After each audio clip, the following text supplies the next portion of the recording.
morning po mga boss. Welcome ulit sa aking channel, Anting Galing TV. Dito ako ngayon sa Mart. May nagkatay dito ng barilis or tuna. Ito yung isa. Ito po yung isa. Ito yung isa. Nayaw na. Saka ito yung mga laman niya. Oh. Yan po. Magkano kasariwa yan. Yan. Yan po. Yan po. 146. Ayan, nilitasok na po. Saka ito pa. Saka ito pala yung mga isda namin dito sa Mart. Yan po lahat. Maganda yan lahat. At ito yung tirador yan, si Boss Meat yung. Yan o. Tingnan natin kung paano niya tatagtarin yan. Tatagtarin natin to. Tutukan natin si Boss Meat yung. Putik din. Yan po. Ganyan siya mag-slice ng tuna. Sariwang tuna.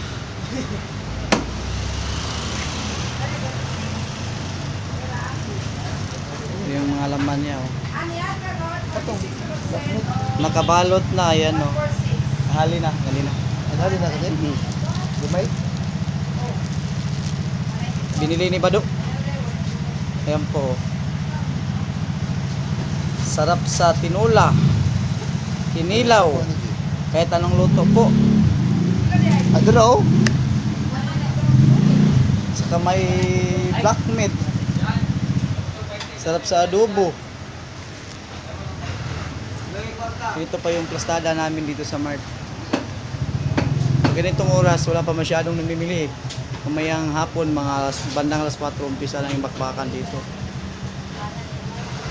Yan ang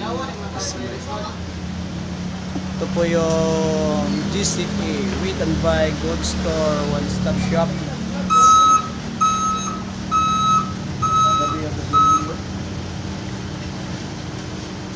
Sa Fresh Tuna.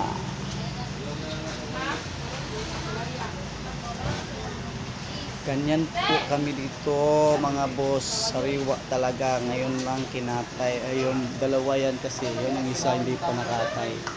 Yoy! Ayan. Diba ako, hindi ko lang yung mag-guspad.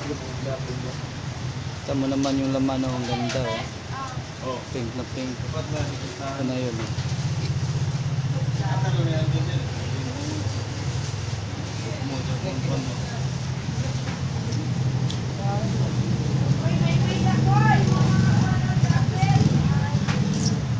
Saka may halo po itong malasugi. Malasugi pong halo nito. Tingnan mo yung laman sa malasugi. Oh. Sariwa po yan.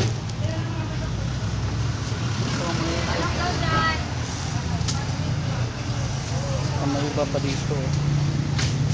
Yan po. Buo pa yan.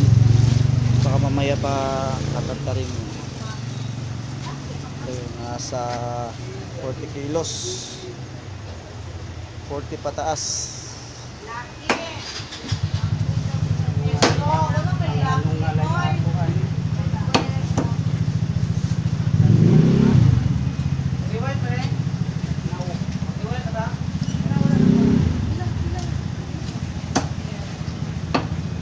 Salamat po mga boss.